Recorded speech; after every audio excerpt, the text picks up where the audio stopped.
자, 오늘 말씀 함께 보겠습니다. 제가 먼저 한 절 읽고요. 여러분이 한 절에 교독해서 야고보서 말씀을 읽겠습니다. 내 형제들아, 너희는 선생된 우리가 더 큰 심판을 받을 줄 알고 선생이 많이 되지 말라. 우리가 다 실수가 하나니 아직 많을 실수가 없는 사람이야 곧 부정한 사람이라 능히 온몸도 그의 실수라. 우리가 말들의 입에 재갈 물리는 것은 우리에게 순종하게 하려고 그 온몸을 제어하는 것이라. 또 배들과 그렇게 크고 광풍에 밀려가는 것들을 지극히 작은 키로서 다급하게 때로 하나니 이와 같이 혀도 작은 지체로 돼 큰 것을 자랑하도다. 보라, 얼마나 작은 불이 얼마나 많은 나무를 태우는가.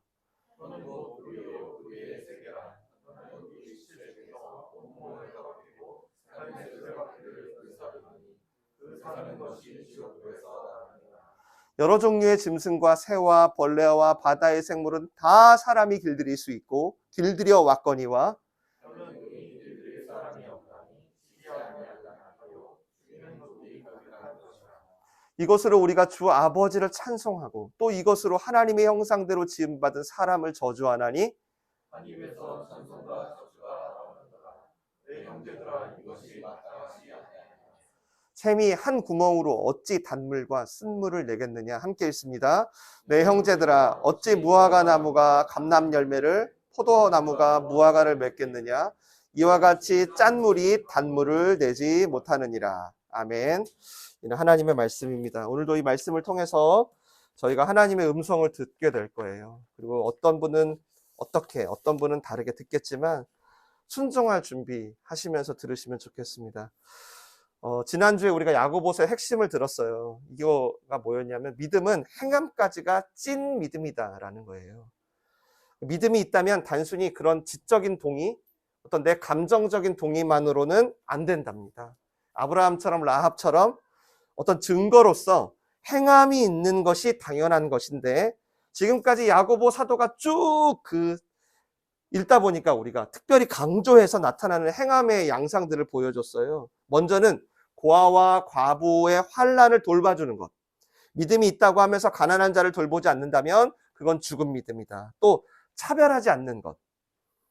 그리고 또 믿음이 도대체 어떻게 나타나는지 바로 오늘 우리가 읽은 말에 대한, 우리 혀에 대한 제어를 통해서 이런 거예요. 바로 너희가 말을 어떻게 하느냐가 믿음이 드러나는 모습이야 라는 거예요. 특별히 믿음은 우리의 혀가 본래 하나님이 창조하신 그대의 목적대로 좀 통제되고 다스려지는 것으로 나타나는 것이다 라고 일관되게 성경은 말하고 있어요. 제가 이것을 오늘은 사실 오늘 이 본문을 그냥 읽기만 하셔도 여러분은 이게 무슨 내용이다 아실 거예요. 그런데 단순히 이게 말 좀 가려해, 아유 좋은 말 좀 해 라는 어떤 윤리적인 그런 교훈이라는 생각이 들지 않아요. 그래서 제가 오늘은 특별히 좀 깊이 묵상하고 도대체 이 말씀의 근원이 어디에 있는지 여러분에게 좀 소개하려고 해요. 그래서 제가 사도행전의 말씀을 조금 나눌게요. 2장에 여러분 다 아시는 거예요. 뭐냐면 오순절이라는 절기에 성령이 임하셨어요. 얘기 들어보셨죠? 성령이 임하자 제일 먼저 무슨 일이 벌어졌죠? 그들의 혀가요, 성경의 표현입니다, 불의 혀처럼 성령이 임하셨대요. 성령이 모습이 어떻게 나타났냐면 그들이 볼 때 무슨 유령같이 이게 아니라 불의 혀라고 표현을 했어요. 그래서 제일 먼저 성령의 말하게 하심을 따라 각기 다른 말을 하기 시작한 거예요. 그거를 우리 말로는 방언이라고 하죠. 방언. 성령이 혀로 와가지고요, 혀를 장악해버린 거예요. 그래서 그동안은 내가 말하고 싶은 대로 말했어요. 근데 이제는 성령께서 그들의 혀를 뭔가 장악을 하셨어. 그때 터진 게 방언이라고 하는 거예요. 그래서 그 방언의 그럼 내용은 뭐냐? 딱 한 가지예요. 무슨 이게 저희가 언어적으로요, 이걸 못 알아듣게 어떤 랭귀지를 랄랄랄라 샬라샬라샬라 이게 하는 게 방언이 아니라 방언을 하게 된 목적이 사도행전에 또 그대로 기록되어 있는데 이렇게 돼 있어요. 하나님께서 행하신 큰 일을 듣게 한다라는 거예요. 하나님의 행하신 큰 일을 각자 모인 외국인들이 서로 알아들을 수 있는 언어로 표현된 거예요. 사람들은 이때 우철이 형제는 아람어로 말하네, 성우는 라틴어로 말하네, 막 이렇게 서로 하니까 자꾸 우리는 어떤 그 발화 현상, 그게 방언 아니야? 라고 주목을 하는데 거기서 이 언어는요, 그냥 커뮤니케이션의 도구일 뿐이죠. 메시지를 전달하기 위한 도구일 뿐이에요. 즉, 방언의 내용은 뭐냐면요, 하나님의 행하신 놀라운 일이라는 거예요. 그걸 듣고 사람들 반응이 이제 둘로 나뉩니다. 한 부류는 저것들 술 취해가지고 술주정뱅한다, 헛소리한다 라고 말했죠. 사도행전에 써있죠. 저것도 술 취했네. 그리고 또 한 부류는 우와, 이게 뭔 일이래? 우와, 이게 뭔 일이래? 그래서 제자들이 마가의 다락방 문을 빵 차고 나가서 지금 벌어진 이 일이 도대체 왜 이런 일이 생겼고 이게 뭔지를 구약 성경에 있는 요엘서 2장을 들어가지고 설명해요. 이걸 베드로의 첫 설교라고 하죠. 내용은 이래요. 너희들이 죽인 예수를 하나님께서 그리스도가 되게 하셨다. 딱 이게 끝이에요. 너희가 죽인 예수가 진짜 메시아야. 이 내용이에요. 이 내용을 그날 전 세계에서 모여든 유대인들에게 하나님께서 처음 예수가 진짜 메시아라는 사실을 그들의 혀를 통해, 방언이라는 도구를 통해 선언한 거예요. 그동안 물론 우리는요, 오늘 말씀처럼 입으로, 오늘처럼 찬양도 하고 그 똑같은 입으로 찬양 끝나고 집에 갈 때 사람들을 막 욕하기도 하고, 내 혀니까요. 내 마음이죠 뭐. 예수 믿기 전에 성령이 이미 전하기는 뭐 내 거잖아요. 내가 마음대로 말하는 거죠. 그런데 성령을 받은 다음은 이제 하나님 거라는 거예요. 그래서 하나님의 목적을 위해 네가 혀를 써야 되는데 그 혀의 첫 번째 목적이 뭐냐면 예수가 우리의 그리스도라는 거예요. 즉 성령이 너희에게 임하시면 너희가 땅끝까지 이것의 증인이 될 건데 그 증인되는데 너희들의 혀가 사용될 거라는 거예요. 결국 이게 방언을 주고 이 땅에 교회를 세워주고 이렇게 예배라는 걸 드릴 수 있게 한 우리 언어로 드리잖아요. 지금 말로. 그 하나님의 목적. 여러분 우리 다 모국어가 있어요. 여러분 한국에서 태어났으니까 한국어가 모국어죠. 그래서 그걸요 뭐 철학적인 말도 하고요. 때로는 과학적인 논변을 할 수도 있고 일상적인 대화를 할 수도 있어요. 인간이면 다 하는 거예요. 그런데 그중에 믿음을, 야고보가 말하는 거예요. 그중에 믿음을 갖고 있는 그리스도인은, 그들의 모여있는 교회는 뭐냐면 성령이 임하신 곳이라는 거예요. 그래서 딱 하나가 달라요. 주체만 달라요. 주체가 사람이냐 하나님이냐 이 차이인 거예요. 하나님이 오셔서 제일 먼저 한 일이 아까 뭐라 그랬죠? 혀를 장악한 거예요. 우리들의 혀를. 그리고 혀가 더 이상 인간의 목적을 위해 쓰지 않고 하나님 나라를 위해 쓰게 하려는 게 저분의 생각이에요. 그거를 우리가 방언이라고 하는 거고. 그러니까 방언은 외국어를 말하는 샬라샬라 이게 어떤 방언의 현상으로 알고 있는데 중요한 방언의 목적은 뭐냐면 우리의 혀가 복음을 위해서 사용되는 모든 언어적인 현상을 방언이라고 해야 되는 거예요. 근데 야고보가 이렇게 세워진 교회의 짱이었잖아요. 리더였잖아요. 맞죠? 근데 이제 세월이 좀 지나고 보니까 이 야고보서를 왜 썼냐면 이 성령의 다스리심이 사라진 거예요. 성령이 우리 말의 컨트롤 타워를 장악할 때는 거기서 복음이 나오고 차별하지 않고 하나님을 찬양하고 동시에 교회 밖을 나가면서 이웃을 격려하고 막 이랬는데 이제 성령을 거절하고 육체의 소욕을 따라 살리 그들의 혀가 오작동이 벌어진 거예요. 복음과 전혀 상관없이 내 욕망대로, 내 사상대로, 내 기준대로 쓰기 시작한 거예요. 특히 어떤 인정에 목말라 있던 어떤 선생이란 작자들이 이게 야고보에게 큰 위기의식이 됐어요. 야, 큰일 났다. 성령의 말하게 하심이 실종되니까 그냥 찬양하고 예배만 드렸지? 완전히 똑같네. 세상하고 로마하고. 이 언어라는 게 여러분 우리한테는 이렇게 그냥 말이지만 하나님의 시선으로 보면 여러분 이 단순한 말이 아니죠. 맞죠? 하나님은 우리가 말씀이 육신이 되어 오셨다라고 할 정도잖아요. 하나님이 천지를 말씀으로 창조했다 할 정도잖아요. 그러니까 얼마나 중요해요. 그러니까 제일 먼저 성령이 오셨을 때 혀로 온 거예요. 우리한테. 그러니까 야고보가 이 편지를 쓰면서 야 자꾸 너희들 지금 믿는다고 하는데 야 성령을 거절하고 결국 다시 겉모습만 남겨진 모습이 된 것 같아. 특히 너희들 언어 생활을 보니까 그래. 얘들아, 우리의 언어가 성령의 다스리심을 벗어나게 되면 얼마나 위험할 수 있는지 내가 다시 적어서 보낼 테니까 잘 들어. 다시 적어서 보낸다 하면서 오늘 우리가 읽은 12절 안에 정말 무시무시한 말씀들을 적어놨어요. 그중 첫 번째는 말과 혀의 영향력은 절대적이라는 거예요. 그냥 세다 이 정도가 아니야. 그러니까 절대적이야 라는 거예요. 여러분 사실 혀라는 게 우리 인체 기관 중에 제일 작아요. 엄청 작아요. 근데 그 작은 혀가요, 우리 삶에 미치는 영향력이요, 우리 야고보는 이거는 절대적이라는 거예요. 우리 2절 같이 읽을까요? 시작.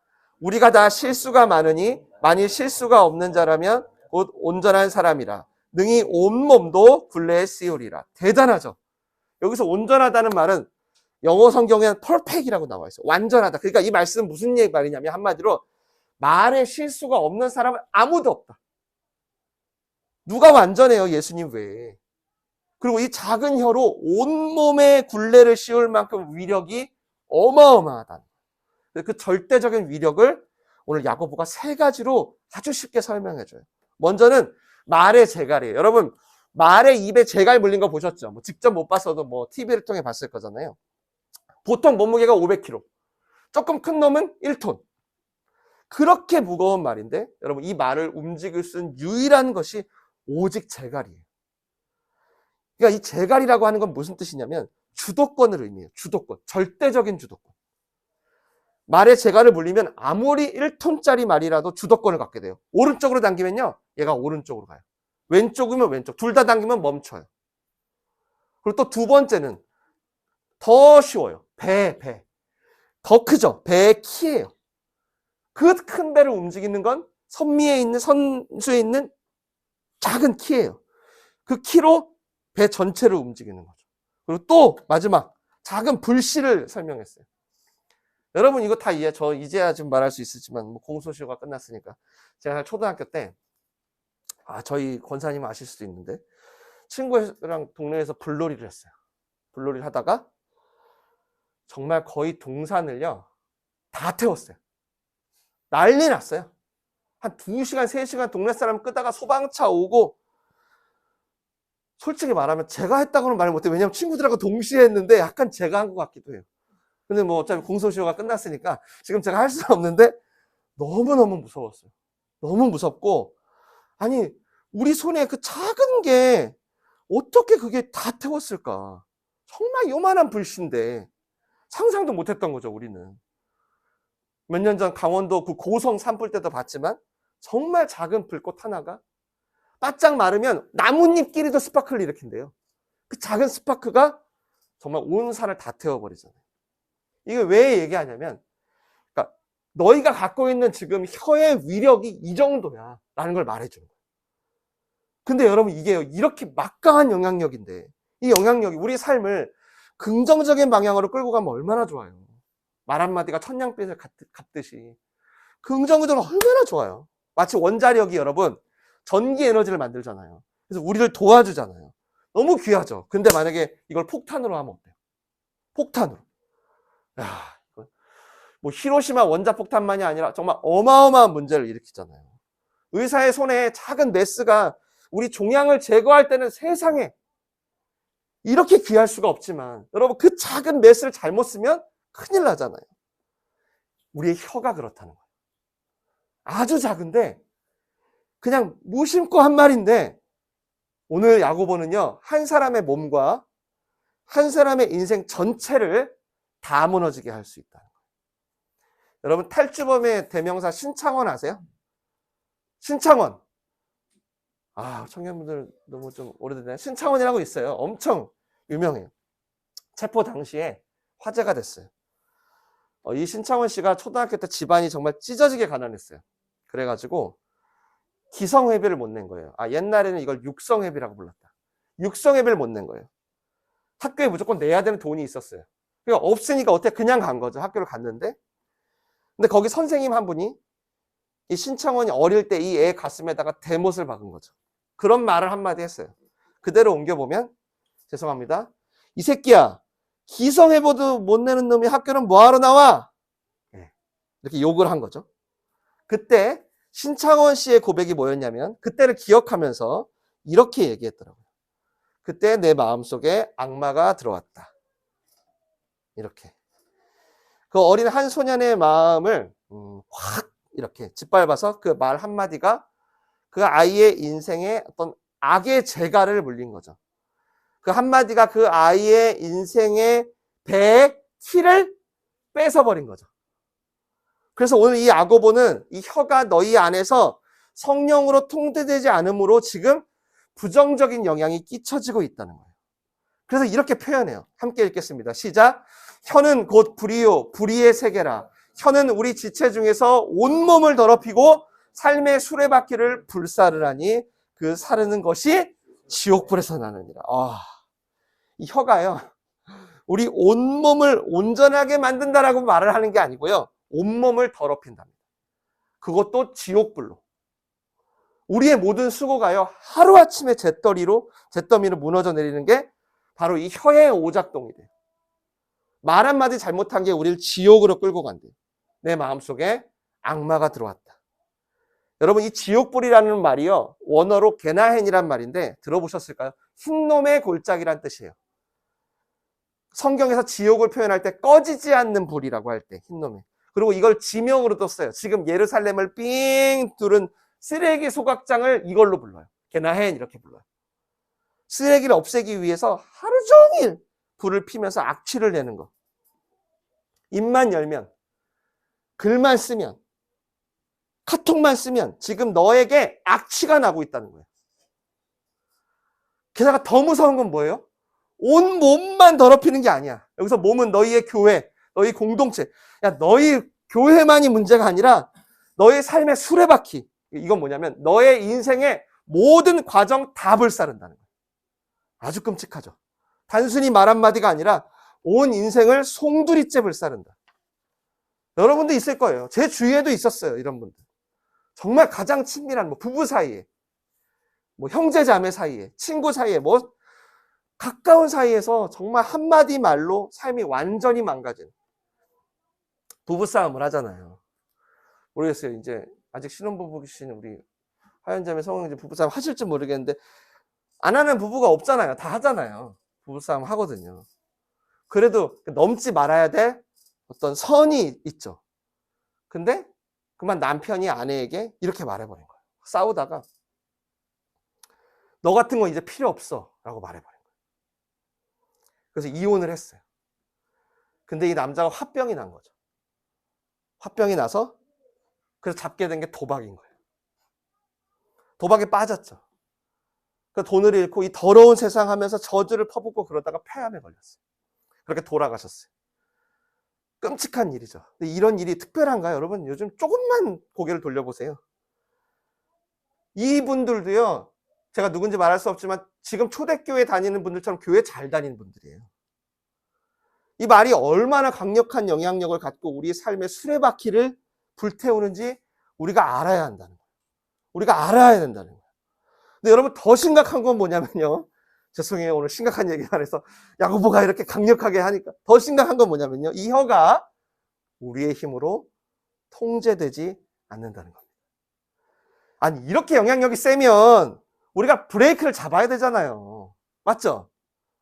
그래야 이게 원자탄으로 가지 않을 거 아니에요. 전기 에너지로 가지. 근데 문제가 오늘 우리 말씀 봤지만 인간이 정말 문명도 만들고 우주에까지 진출하고 정말 못하는 게 요즘 AI에 챗 GPT까지 모든 걸 할 수 있어. 그런데 하나님은 이 혀는요 인간이 존재한 이래 지금까지 정복하지 못했던 자기들의 통제 아래 두지 못했던 거라는 것입니다. 여러분 인간이 생각보다 정말 위대해요. 정말 위대한데요. 근데요 끊임없이 여전히 우리를 비참하게 하고 온 몸이 온 삶을 불구덩이에 집어넣는 건 이 통제되지 않는 타락한 혀라는 거예요. 그래서 이 두 번째로 이 야고보가 오늘 이 혀의 특징이 뭔지를 정확하게 알려줘요. 여러분 보통 세상은 단순해요. 원인과 결과가 비슷해요. 이 알고리즘이. 그래서 제가 500원짜리 동전을 넣으면 500원짜리 커피가 나와요. 자판기에 제가 500원을 넣었는데 갑자기 자동차가 나오지 않아요. 사과나무를 심었으면 사과나무가 나와요. 물론 약간 좀 이렇게 상태가 안 좋은 나무가 나올 수는 있지만 열매가 거기 절대 사과를 심었는데 포도가 열리지 않는다는 거예요. 근데 만약 사과를 심었는데 포도가 열렸다면 이거는 뭐 그냥 거의 이은결이나 뭐 데이비드 카퍼필드처럼 마술이겠죠. 근데 여러분 정말 놀라운 것은요. 이 마술사들이나 가능한 일을 매일 하고 있는 게 뭐냐면 바로 사람의 혀라는 거예요. 사람의 혀. 아침에 하나님을 찬양했던 내 혀가 등만 돌면 하나님 까불면 나한테 죽어. 하나님 교회 잘 계셔. 다음 주에 내가 인사드릴 테니까. 따라오지 마. 어디 따라와. 귀찮게. 저녁에 형제의 모습 속에 보이는 하나님 영상 아름다워 돌아갔어요. 돌자마자 이런 나쁜 새끼. 네가 나한테 이럴 수 있어. 넌 죽어라. 하나님을 찬양했던 그 혀로 그렇게 눈물을 흘리면서 사랑을 말했던 그 혀로 혐오와 욕설과 증오를 쏟아내는 게 바로 우리의 혀라는 거예요. 그러면서 야고보는 이 문제를 더 좁혀요. 그럼 뭐가 이 문제의 화근이냐? 이게 꼭 그리스도인만 그러냐? 사실 모든 사람 다 그렇잖아요. 심지어 말을 못하고 수화로만 대화하시는 분들도 조금 덜 하긴 하지만 수화로 문제를 일으키는 거죠. 모든 사람들이 이 혀, 말의 문제에서 벗어날 수 없는데 그런데 오늘 야고보는요. 특별히 혀의 전문가들이 있다고 합니다. 그게 누구냐? 바로 선생들이에요. 우리 1절 다 함께 읽겠습니다. 시작. 네, 형제들아 너희는 선생된 우리가 더 큰 심판을 받을 줄 알고 선생이 많이 되지 말라. 아멘. 여기서 선생은 지금 우리의 어떤 교사나 목사처럼 어떤 하나의 직분을 말하는 게 아니고요. 당시 교회를 다니면서 먼저 교회에 들어온 자들, 먼저 믿었던 자들이 다음에 들어온 자들에게 이런 거예요. 이래야 돼, 저래야 돼 하면서 가르치는 말을 하는 자들을 말하는 거예요. 왜 이렇게 됐냐면 당시 헬라 문화에 수사학이라는 게 있었어요. 그걸 통해서 돈을 벌고 인기를 얻는 문화가 있었어요. 그게 유행하는데 사람들을 가르치면서 사람들을 권면하면서 이래야 돼 저래야 돼 하면서 그걸로 영향력을 갖는 게 크게 번졌는데 그게 교회 안에도 들어온 겁니다. 그래서 선생이 많이 되지 말라는 말은 이거예요. 즉 나의 판단과 기준으로 다른 사람을 가르치는 말을 하는 자들, 그런 사람들 부러워하지 말라는 거예요. 그러다가 너희 거짓교사 된다. 그러다가 너희 그 예수님이 진짜 주의하라고 했던 그 바리새인처럼 외식하는 자들 된다. 너 그렇게 말하는 거 좋아하다가 어느새 네가 주인의 자리에 앉아버린다. 라는 거예요.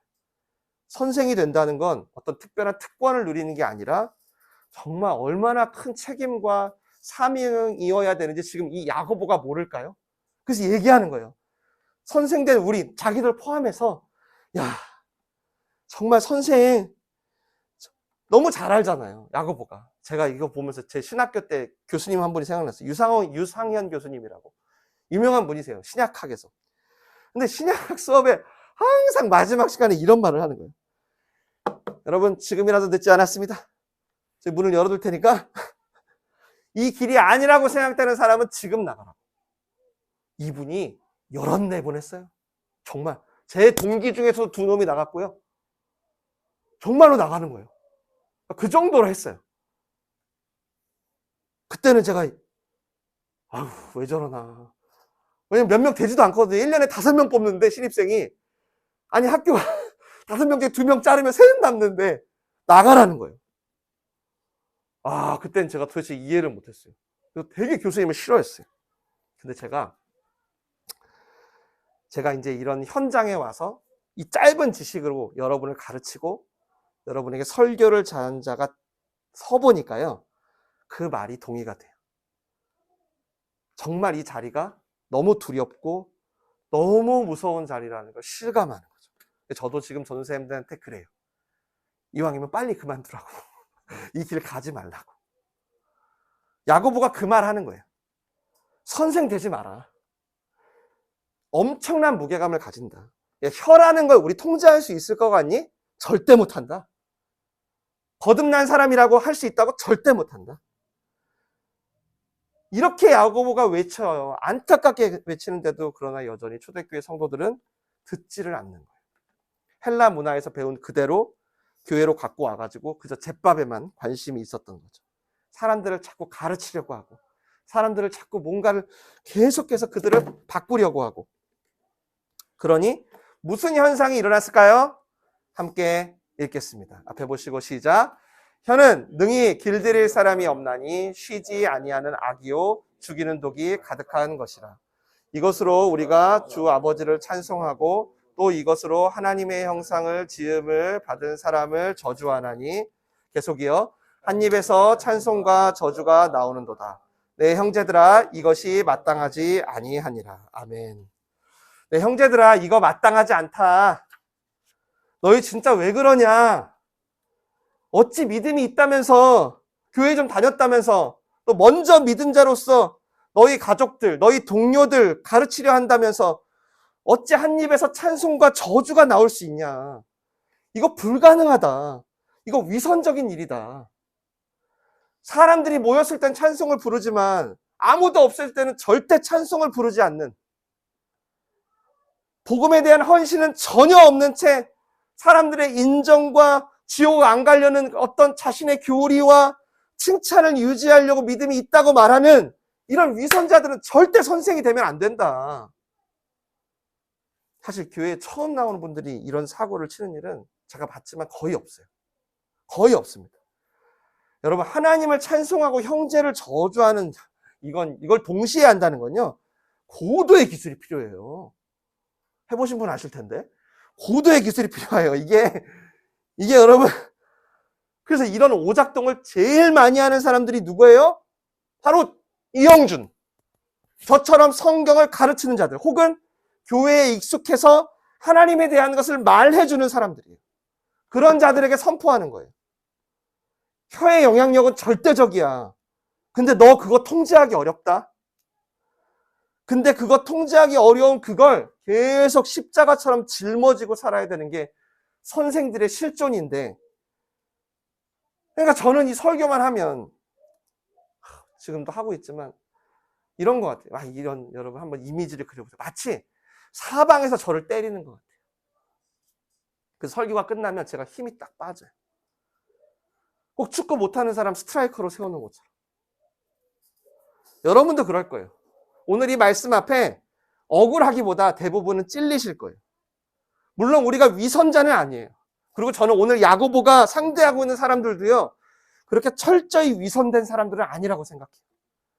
그랬다면 아예 처음부터 불신자 대하듯이 했겠죠. 형제들아 이렇게 말하지 않고.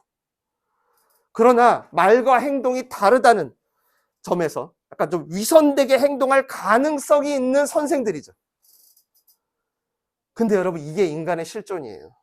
성령 하나님을 떠난, 성령의 소욕을 거절한 죄인들의 실존. 하나님이 없으면 다 이렇게 살게 돼요. 여러분 지금 뉴스 한번 켜봐요. 지금 벌어지고 있는 일들이에요. 말 한마디가 얼마나. 야고보는 지금 근데 이렇게 얘기하는 거예요. 너희 그거 근데 극복했던 경험을 가진 자들 아니야? 너희 성령이 왔을 때 한 번도 내가 그런 말을 하게 될 거라고 상상하지 못했지만, 한 번도 내가 그분이 가신 길을 따라갈 거라고 생각지 못했지만, 그걸 봤던 사람들이 바로 야고보와 또 지금 야고보와 함께 했던 초대교인들이었던 거예요. 야고보는 그 꿈을 포기할 수가 없었던 거예요. 그래서 편지를 쓴 거예요. 왜냐하면 죄인된 우리는 불가능하지만 바로 얼마 전에 성령께서 우리 가운데 그 일을 행하셨다면 다시 우리에게 임하시길 기대하지 않을 수 없는 거죠. 비록 세상의 문화가 이미 교회 안에까지 들어와가지고 위선자를 만들어내려는 이 위기 속에서도 하나님의 영이 우리에게 오시면 그 영이 우리의 혀를 다시 살려낼 거고 다시 장악할 거고, 그래서 밖에 위선적인 거짓 교사들과는 확실히 구별된, 그래서 하나님을 찬양하고 돌아와서 욕하고 싶을 때만 마음이 찔려가지고 어쩔 줄 모르는, 형제를 축복하고 돌아와서 뒷담화할 때 혀가 간지러워서 괴로워하는 하나님의 공동체를 이루어낼 수 있을 거라는 거죠. 무슨 한순간에 받은 방언 카타르시스가 아니라 성령이 임하신 것이 진짜 찐 믿음의 사람으로 성장하는 과정이라면 다시 한번 달려가 보자는 거예요. 여러분, 제가 자주 얘기하죠. 우리가 예수님을 믿어서 구원받았다는 의미가 뭐라 그랬죠? 더 이상 내가 주인이 아니라 예수님이 주인이 바뀐 게 구원이에요. 그럼 전에는 내가 내 인생의 주도권을 가졌어요. 근데 이제는 예수 그리스도가 내 주인이에요. 그럼 내 입에요, 뭐가 물려질까요? 성령의 재갈이 물려지는 거예요. 제 혀의 키를 누가 잡을까요? 성령께서 잡는 거예요. 그래서 이제는 제가 혀가요, 함부로 잘 안 나가는 거예요. 왜? 재갈이 물려버려가지고. 여러분, 이게 진짜 그리스도인이라는 거예요. 거듭난 사람에겐 누구나 성령이 계신데 그 증거 중에 하나가 뭐예요? 바로 이 언어 생활을 통해서 나타난다는 거예요. 그래서 여러분이 정말 그리스도인이라면 욕을 한번 해보세요. 자, 시작! 욕을 해봐요. 머릿속으로 떠올려보든 입 밖으로 내보시든 잘 안 나옵니다. 잘 안 나와요. 여러분 옆에 지금 사람이 있어서 안 나오는 게 아니라, 왜냐하면 성령이 딱 잡아요. 그 말 하지 마. 그 말이 너를 더 아프게 할 거야. 찬송과 저주를 한 입으로 하는 외식의 길로 가게 될 수도 있어. 그래서 욕을 하는 게 굉장히 어려워요. 음담패설 한번 해보세요. 음란한 대화 한번 나눠보세요. 이게 탁탁 걸려요. 성령이 우리 혀를 자꾸 안 놔줍니다. 한두 번은 할 수 있어요. 어쩌다 유혹에 하도 노출돼서 욕도 하고 거짓말도 하고 뒷담화도 하고 지속적으로 못해요. 왜? 성령이 주도권을 딱 쥐고 있어서. 처음에는 말이 좀 나가요. 근데 나중에 성령께서 딱 잡아요. 끌어당겨요. 꼭 이 혀가 재갈이 혀끝을 찌르는 것처럼. 그래서 야고보는 이 혀를 능히 길들일 사람이 없고 온 몸과 온 삶을 불사를 만큼 너무너무 위험한 것이지만, 그럼에도 정말 내 안에 믿음이 있다는 증거는 뭐예요? 바로 이 혀가 다스려지는 것을 통해, 이 혀가 길들여지는 것을 통해 나타날 거라고 명확히 찝어주는 거예요. 사랑하는 내 형제들아, 11절이죠. 샘이 한 구멍으로 어찌 단물과 쓴물을 내겠느냐. 내 형제들아, 어찌 무화과 나무가 감람 열매를, 포도나무 무화과를 맺겠느냐. 이와 같이 짠 물이 단물 내지 못한다. 본질이 무화과 나무인데 어떻게 감람나무가 열려요, 여러분? 아니, 콩 심었는데 어떻게 팥이 나요? 우리가 예수님을 믿고 거듭난 너희들이라면 너희는 반드시 성령의 열매를 맺을 수밖에 없다는 거예요. 야고보는 그 성령의 열매가 바로 너희의 혀에 있다는 걸 오늘 알려주는 거예요. 그래서 이 혀를 내가 막 통제해, 내가 길들여 예쁘게 말하려고, 그게 아니라 콩 심은 데 콩 나고 팥 심은 데 팥 나듯이, 샘이 한 구멍에서 단물과 쓴물을 동시에 못 내듯이 반드시 저절로 난다는 거예요. 예수님께 접붙임 받은 나무는. 아, 나 고아와 과부 돌봐야지, 아, 나 차별하지 말아야지, 이게 아니라 차별하고 싶지 않은 마음이, 고아와 과부를 보면 그냥 못 지나치는 마음이, 찬송과 저주가 한 입에서 나오려고 할 때마다 혀가 찔리는 마음이, 또 이게 무조건 화를 내야만 하는 상황이고 미워하는 게 맞아. 저주 안 하면 이게 바보 천치야. 그렇다 할지라도 이건 하나님 주신 마음이 아니야. 이건 예수님의 십자가와 어울리지 않아. 하게 된다는 거예요. 왜? 내가 예수 그리스도 안에서 태어났기 때문에. 이제는 그래서 이전처럼 사는 게 바울의 말처럼 배설물처럼 느껴지기 시작하는 거예요. 그 즐거움보다 지금 예수님이 주인 되는 게 더 안정감이 있는 거예요. 성령께서 때마다 시마다 재갈을 물려주는 게 더 편한 거예요. 성령의 말하게 하심을 따라 말하는 게 더 즐거운 거예요. 완전히 본질이 바뀌었기 때문에. 사실 저는 이렇게 설교하고 나면요, 또 조금만 열받아도 욱하고요, 운전하다가 누가 끼어들면 변신할 수 있어요. 근데요, 여러분, 오늘 말씀은요, 그런 우리들이 바뀔 수 있다는 겁니다. 그게 우리의 어떤 언어적인 교정훈련 프로그램 때문이 아니라, 복음학교 5주 훈련 프로그램, 제자훈련 12주 프로그램 때문이 아니라, 이러한 우리를 위해 죽으시고 부활하신 우리 예수님 때문에, 우리는 예수 그리스도와 함께 다시 태어났기 때문에, 그 성령이 우리 안에 계시기 때문에, 만약에 여러분이 그 성령을 따르기만 원한다면 이건 제가 해드릴 수 없어요. 여러분이 진정으로 그분이 나의 혀의 주인이 되시길 여러분이 다시 앙망한다면 불의 혀같이 갈려진 그분의 임재가 다시 여러분의 혀를 붙잡고 성령의 말하게 하심을 따라 살아가게 하실 놀라운 열매가 있다는 것입니다. 천냥빛이 뭐예요? 만냥, 억냥 다 갚아주죠. 여러분, 혀는 오늘 봤지만 절대 만만한 대상이 아니에요. 우리의 믿음이 나타나야 하는 영역이 많이 있는데요. 그 중에서도 가장 만만치 않은 영역이에요. 저 앞에 설교하고 있는 저를 포함해서. 거듭난 사람이라 해도 이 실수를 엄청 많이 해요. 저도 최근에 어떤 말 실수를 해서 굉장히 찜찜하고 하나님 앞에서 거듭 회개하는 시간을 가졌어요. 근데도 되돌릴 수가 없잖아요. 날아간 화살처럼.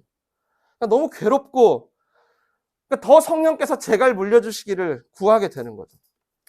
우리 새롭게 3월을 시작해요. 학기가 새로 시작되고 새로운 출발이 많죠. 3월달에.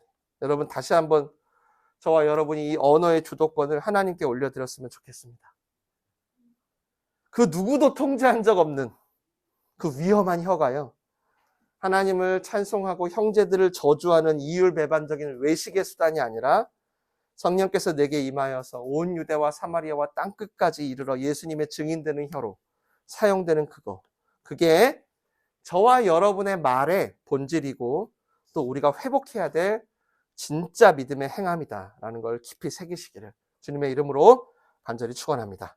축원합니다. 기도하겠습니다. 우리 한 가지만 같이 기도할게요. 사실 오늘 이 얘기는 제가 들어야 돼요. 제가.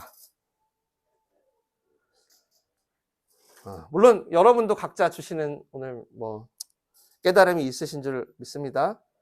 진짜 믿음이 있다면 이 믿음이 어떻게 나타나는지 오늘 혀를 통해서 말씀해 주셨으니까 이 시간 기도하실 때 주님 저의 혀가 본래 거듭난 혀로 회복되게 하옵소서. 본래 성령께서 제갈 물리시고 성령께서 키를 잡으시는 하나님 나라의 언어로 회복하여 주옵소서. 더 이상 내 혀가 내게 아니라 그분의 것이다. 그분을 위해 나의 혀를 복원한다. 그렇게 정말 불처럼 그 역사가 내 안에 우리 안에 번져가도록 이 시간 한 1분만 다 함께 한번 기도하겠습니다. 기도합니다.